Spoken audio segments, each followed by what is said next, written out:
একদিন মোটু তার মোটরসাইকেলের পেছনে বিশাল আকার আপেল দড়ি দিয়ে বেঁধে টেনে নিয়ে আসছে। মোটু কষ্ট করে আপেলটি বাড়িতে নিয়ে এলো। বড় ছুরি দিয়ে আপেলটি কাটতেই আলো বেরিয়ে আসলো। আপেল থেকে এক দয়ালু জিন বেরিয়ে আসলো।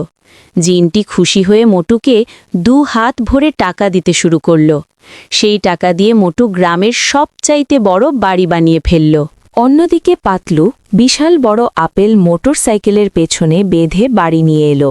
কিন্তু পাতলু যখন উত্তেজনায় আপেলটি কাটল, জিনের বদলে বের হলো দুর্গন্ধযুক্ত কুচকুচে কালো জাদু পানি। পাতলু দমে না গিয়ে ভাবল, এই পানি দিয়েই সে মোটুর সর্বনাশ করবে। পাতলু চুপি চুপি মোটুর নতুন বাড়িতে গেল। পাতলু দেখল জাদুর জিনটি একটি প্রদীপের পাশে বিশ্রাম নিচ্ছে। পাতলু সুযোগ বুঝে সেই বিষাক্ত কালো পানি জিনের ওপর ছিটিয়ে দিল। জিনিসটা কান্না করে তার শক্তি হারিয়ে ফেলল।